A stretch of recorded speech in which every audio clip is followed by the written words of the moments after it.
Hola, ¿qué tal, estimados galenos? El día de hoy vamos a ver un tema bonito que estuvimos revisando en la semana, que básicamente es para finalizar los temas de pediatría, que es tamiz metabólico. Además del tamiz metabólico, voy a incluir unas partes de tamiz auditivo, cardiológico y oftalmológico, siendo estos importantes antes de la primera semana de vida, valorarlos, ver que el niño se encuentre íntegro y poder diagnosticar oportunamente tanto enfermedades metabólicas que pueden entorpecer el crecimiento del niño, como estructurales como el retinoblastoma, que más adelante vamos a ver que se diagnostica o se hace sospecha a través del tamiz oftalmológico. Entonces, vamos a empezar. Voy a enfocarlo a manera muy puntual a las cosas que tenemos que saber únicamente y vamos a empezar. Entonces, como tal, la definición del tamiz metabólico es que es una estrategia de salud pública para detectar enfermedades en el recién nacido. Evidentemente, esto lo hacemos antes de que se manifiesten y tengan repercusión clínica importante. Algo que debemos dejar en claro antes de seguir avanzando es que como tal el tamiz no es diagnóstico, sino que simplemente si sale algo alterado vamos a sospechar y vamos a tener que hacer una prueba confirmatoria para poder descartar o poder afirmar que tenemos aquella enfermedad. Entonces, toda prueba que salga alterada en el tamiz metabólico no va a ser 100% confirmada, sino que ocupamos un diagnóstico adicional. Y fíjense que esta fue una estrategia que se empezó a implementar en todo el mundo, pero en México desde 1998. Seguramente a nuestros papás no les efectuaron lo que fue el tamiz metabólico y a partir de ese entonces ha sido muy importante porque ha permitido cribar muchísimas enfermedades de niños con algunas metabolopatías importantes que pueden dejar secuelas a largo plazo, que pueden ser incluso irreversibles si no se corrigen de manera temprana. Importante, ¿cuándo se va a realizar? Se va a realizar al tercer a quinto día de vida. Por lo general, cuando los niños tienen una estancia prolongada después de que nacen porque se quedaron internados en UCIN o porque por alguna razón no pudieron salir temprano del hospital, se les puede realizar ahí mismo, pero efectuándose que sea del tercer al quinto día de vida. Importante, se hace con esta tarjeta, que básicamente es la tarjeta de Goodyear, donde se hace una punción con una lanceta especial en lo que es en la región del talón y se van llenando lo que son estos circulitos, ¿vale? Seguramente cuando fueron internos les tocó hacer estos tamiz. Fíjense que cuando yo roté por la parte de medicina familiar, nosotros los hacíamos en consulta externa junto con enfermería. Entonces era mucho de aprender a hacerlos, cómo rellenar los circulitos. Recuerden que cada circulito con cada gota de sangre pues va a ayudarnos para el diagnóstico de una enfermedad diferente. Entonces, importante, existe el tamiz, digamos, normal y el tamiz ampliado, que es el que busca pues todas las enfermedades en general, que pueden ser muchísimas, pero dentro del tamiz, las que están obligados a recordar cuáles son las principales son todas esas que vemos aquí. Desde creatinismo, hiperplasia suprarrenal congénita, fenilcetonuria, déficit de biotinidasa, fibrosis quística, galactosemia y deficiencia de glucosa 6-fosfato deshidrogenasa. Es importante porque todas estas, especialmente pues todas aquellas que puedan tener repercusión clínica desfavorable, ocupamos diagnosticarlas tempranamente, ¿no? Por ejemplo, un paciente con creatinismo, con hipotiroidismo congénito, que vendría siendo lo mismo, puede tener un desenlace muy tórpido y si no tratamos oportunamente con levotiroxina, no damos su tratamiento especial, puede tener repercusiones en el retraso mental. Un paciente con hiperplasia suprarrenal congénita puede hacer incluso endocrinopatías que pueden llevar a la muerte. El paciente con fenilcetonuria, pues ni se diga, sabemos que es una de las contraindicaciones también de la lactancia materna, que se tiene que ir reduciendo poco a poco, depende de los niveles de fenilalanina. Ya lo veremos después, qué es esto de la fenilalanina, y qué es la fenilcetonuria, ¿no? Porque pues evidentemente ocupa un contexto muy grande y esto solamente es una clase introductoria. El déficit de biotinidasa, la fibrosis quística, que también viene siendo muy importante, sobre todo en pacientes que pueden llegar a tener defectos en los canales de cloro y que hace que sus secreciones sean mucho más espesas, ¿no? Acuérdense que la fibrosis quística es una enfermedad sistémica, no solamente pulmonar, afecta tanto la vía pulmonar, pero también afecta incluso lo que es el sistema geniturinario, ¿no? Acuérdense que estos niños pues hacen azoospermia, son estériles, no pueden tener hijos. Generalmente estos niños la principal complicación que pueden llegar a tener es que mueren por neumonía y sobre todo agentes pues súper agresivos, ¿no? Como incluso Pseudomonas aeruginosa. Galactosemia, también muy importante, sobre todo porque recuerden que es una de las pocas contraindicaciones absolutas para la lactancia materna. De hecho, acá se los pongo, galactosemia y VIH, contraindicaciones absolutas para la lactancia materna. Yo sé que existen más contraindicaciones, pero sí, de a fuerza hay que acordarnos de galactosemia y VIH en la madre para contraindicar la lactancia. Galactosemia es de las pocas enfermedades que como tal dan esa contraindicación, y el tratamiento para dar la suplementación con leche, hay que dar leche de soya, ¿vale? No podemos dar purificados de leche de origen animal, o sea, nada de vaca, nada de cabra, ni nada de esto, porque pues la galactosa no la podemos metabolizar. Y el tratamiento de elección va a ser la leche de soya. El déficit de glucosa 6-fosfato deshidrogenasa lo vamos a asociar en un niño que tiene hemólisis. Acuérdense que esta patología es un tipo de anemia hemolítica que es de tipo no autoinmune. Lo que sucede en esta anemia es que tenemos una deficiencia enzimática y que incluso con algunos alimentos puede exacerbarse. Acuérdense que el favismo se ve mucho con las habas y tienen estos periodos de hemólisis en el paciente con deficiencia de esta enzima que es la 6-fosfato deshidrogenasa. Entonces, importante, estas son las enfermedades más preguntables. Ya veremos un video después de cada una de estas y recordar que se realiza, haciendo muy puntual, en el 3er a 5.º día de vida. Eso sería en cuanto al tamiz metabólico, lo único que tienen que saber de inicio, ya después veremos enfermedad por enfermedad, pero vámonos con el tamiz auditivo, cardiológico y el oftalmológico. El tamiz auditivo como tal se hace para poder evaluar grados de hipoacusia congénita. Como bien sabemos, un niño que no escucha es un niño que no va a desarrollar su habla. Esto es muy importante porque la manera de estimular el sistema nervioso central es a través de los estímulos, y uno de esos estímulos pues es el verbal, es el poder tener el sentido de la escucha y poder que nuestro cerebro haga asociaciones con las palabras que estamos escuchando. Entonces un niño que no escucha es un niño que no va a hablar y por ende pues va a tener retraso y problemas en su lenguaje.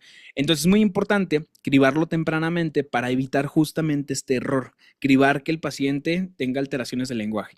¿Cómo vamos a hacer el tamiz auditivo? Lo vamos a hacer con este aparatito que básicamente es el que provoca las emisiones otoacústicas, que esta va a ser la prueba principal. Generalmente se puede hacer dentro del primer mes de vida, de hecho lo recomendable es esto, pero ¿por qué se hace tan tempranamente? Pues bueno, se tiene que hacer temprano para poder intervenir, ya sea quirúrgicamente o de la manera que se tengan que intervenir antes de los primeros 6 meses de vida, justamente para que el desarrollo del lenguaje no se vea alterado. Más adelante vamos a ver una recomendación muy importante de una guía de práctica clínica del recién nacido, donde también viene lo del reneo y otras cosas, donde habla de estos tamices y su importancia que tiene.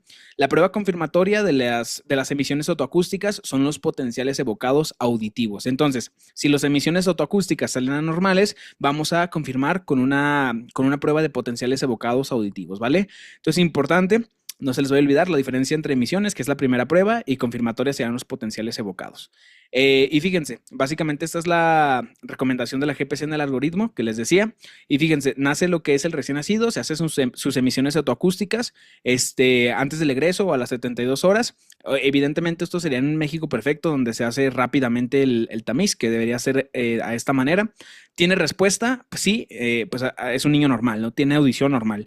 No pasa y no hay respuesta, pues básicamente lo que hay que hacer es que hay que volver a repetir la prueba. Hacemos otras emisiones autoacústicas entre la segunda y la 8ª semana de vida extrauterina y de nuevo valoramos. Después de estas emisiones autoacústicas, si hay respuesta, pues la audición está normal. No hay respuesta, ¿qué es lo que hay que hacer? Hay que mandar a otorrinolaringología para que haga potenciales evocados auditivos a tallo cerebral y poder diagnosticar de manera confirmatoria una alteración de la audición, ¿vale? Y evidentemente si se tiene ya esta sospecha confirmada, si ya se confirmó, pues hay que dar tratamiento, ya saben, antes de los 6 primeros meses de vida para evitar los defectos en el habla, ¿vale? Entonces, importante, no lo vayan a olvidar.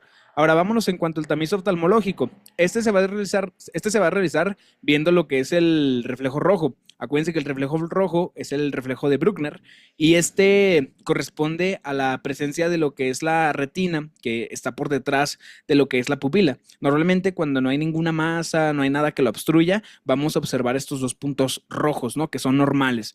Entonces la manera pues es muy sencilla, incluso con el otoscopio podemos revisarlo directamente en el consultorio, y esto pues es la chamba de nosotros como médicos generales, ¿no? Revisar que tenga la presencia del reflejo rojo. En dado caso que no se encuentre presente, pues hay algunas patologías que tenemos que descartar. Por ejemplo, el retinoblastoma, que hay que recordar que es el principal tumor sólido oftalmológico en la infancia y es muy importante. Generalmente es unilateral. La catarata congénita, retinopatía del prematuro o incluso glaucoma congénito, ¿no? Pero sí, el que quiero que se acuerden, el más importante es el retinoblastoma. El dato clínico clásico, característico, pivote, que a lo mejor puede venir como pregunta, es la leucocoria. La leucocoria es cuando se ve blanca este fondo de la pupila, porque no estamos viendo lo que es la retina, estamos viendo lo que es esa masa que está creciendo, ¿no? Por ejemplo, aquí estamos viendo la imagen representativa de un retinoblastoma. Por ejemplo, en pacientes con catarata congénita, pues se puede asociar a muchas más cosas. Los niños con galactosemia, por ejemplo, pueden desarrollar catarata congénita. Entonces, importante el tamiz oftalmológico, si se fijan, es muy sencillo, lo podemos realizar en el consultorio, ¿no? Ahora, el tamiz cardiogénico, este tamiz yo creo que es mi favorito, sobre todo porque la forma en la que lo revisamos es con un simple oxímetro. O sea, y díganme quién no tiene un oxímetro a la mano siempre, porque pues es parte de la herramienta del médico del día a día, ¿no? Entonces, realizamos con oximetría de pulso, debemos realizarlo tanto pre y postductal. ¿Esto de qué depende? Hay que recordar que tenemos lo que es un ductus arterioso que va a comunicar lo que es el tronco de la pulmonar con la aorta. Entonces, todo lo que se encuentre del lado izquierdo va a ser, digámoslo así de esta manera, va a ser postductal, y todo lo que se encuentre del lado derecho, o sea, mano derecha, piecito derecho, va a ser, en especial mano derecha, va a ser postductal, ¿vale? Perdón, preductal. Entonces es importante valorar los dos para ver si no hay una diferencia de saturación entre ambos, porque una diferencia también significativa puede ser de alguna manera negativo y hacernos sospechar algo, ¿vale? Entonces miren, si tenemos una saturación arriba de 94%, pues tanto en mano derecha como en pie, y una diferencia de menos del 30%, o sea, una diferencia entre estos dos lugares menos del 3%, básicamente todo bien, ¿no? Porque no hay tanta diferencia de la saturación, y la saturación en general está arriba de 94%. Ahora, si tenemos un paciente que tiene saturación de 90, 94 y una diferencia de más de 4% entre la sangre preductal y la sangre postductal, vamos a volver a repetir en una hora. Cuando volvamos a repetir, vamos a volver a valorar esto, la saturación y la diferenciación. Si sale ya normal, o sea, negativo, vamos a hacer cuidados normales, básicamente un pacientito bien. Ahora, el positivo, que básicamente va a ser el paciente que va a tener saturación de menos de 90, en mano derecha, que sea la preductal, y en pie va a ser la postductal, o sea, básicamente en todos los lugares va a tener menos de 90% de saturación. Y en este caso lo que tenemos que hacer es evidentemente solicitar nuestro ecocardiograma, hacer interconsulta a cardiología pediátrica, pues para que ellos busquen la causa de esa razón, ¿vale?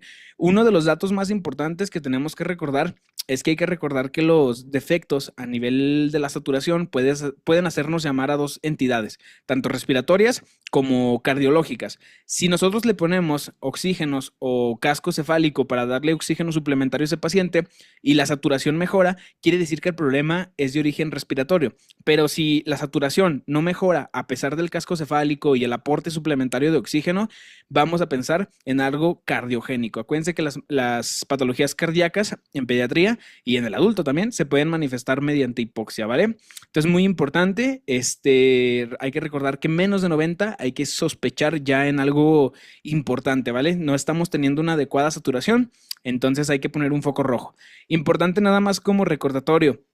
De preferencia que esto se haga después de los 10 primeros minutos, porque hay que recordar que hay un momento de transición desde que nace el niño hasta los primeros 10 minutos donde la saturación va aumentando según el tiempo. Entonces, nada más hay como recordatorio, no olvidarnos que va a haber un gradual ascenso, ¿vale? Ya cuando veamos una clase de reneo, vamos a ver qué es lo que me especifico con eso, ¿vale? Y bueno, vamos a buscar cardiopatías congénitas, nada más como recordatorio. La principal cardiopatía congénita en México, la principal que aparece es la persistencia del conducto arterioso. La segunda es la comunicación interauricular y la tercera es la comunicación interventricular. Cosas importantes. En el mundo, la principal cardiopatía congénita es la comunicación interauricular. Por eso les dejo aquí el mundo al lado de la comunicación interventricular. Pero en México, esta es la secuencia que lleva en orden, ¿vale? Entonces, es importante tener en cuenta estas patologías porque van a ser las principales. Ya cuando veamos una clase de cardiopatías congénitas, vamos a hablar de esto, que por cierto, esa clase ya la estoy preparando. Y bueno, en cuanto al resumen, cardiológico lo vamos a hacer con oximetría de pulso, ¿no? Mano derecha y pie, porque ya sabemos que es preductal en la mano derecha y en el pie es postductal. Básicamente, el paciente presenta saturación de 90 a 94. que ya dijimos que esto sería que no cumple más de 94, pero tampoco está debajo de 90, y aparte hay una diferencia del 4% entre la sangre preductal y la sangre postductal, hay que repetir en una hora. Si esto no mejora, pues solicitamos ya la interconsulta, el ecocardiograma. Recuerden que si desde un inicio tenemos saturación de menos de 90 y no mejora, ya desde un inicio podemos pedir interconsulta y el ecocardiograma. Si cumple con la oximetría más de 94, sí hay que hacer control del niño sano, todo bien. Ahora, oftalmológico, reflejo rojo, reflejo de Bruckner, ¿está presente? Todo bien. No, hay que referir a oftalmólogo pediatra. Aquí pues hay que referir al doctor Re para que lo cheque y ver que no tenga un retinoblastoma. En cuestión audiológico, en su tamiz vamos a hacer las emisiones autoacústicas que mencionábamos. Están normales, sí, control del niño sano. No son normales las emisiones autoacústicas. Hay que volver a repetirlas en la sexta, octava semana de la vida. Y evidentemente, si se vuelven a salir anormales, hay que referir a un otorrinolaringólogo. ¿Para qué? Para que haga nuestra prueba confirmatoria. Acuérdense que la prueba confirmatoria es con potenciales evocados a lo que es el tallo. Entonces, es importante recordar este resumen para saber cada cuándo vamos a repetir una prueba, cuándo va a ser normal, cuándo va a ser anormal, que claro, la chamba del médico general siempre va a ser identificar cuándo algo es normal y cuándo algo es anormal. Espero que les haya gustado mucho esta clase de tamiz, tanto metabólico como audiológico, cardiológico y oftalmológico. Muchas gracias por ver este video. Espero que todos estén continuando adecuadamente con su estudio y les esté yendo muy bien. Les mando mucha fuerza, mucho ánimo para que continúen estudiando. Venga, ya mero presentamos el examen. Y pues bueno, también felicitarlos por este gran camino que están haciendo. Muchas gracias a todos los que les gustan los videos. Y pues muchas gracias a todos. Sin más que decir, cuídense mucho. Bye.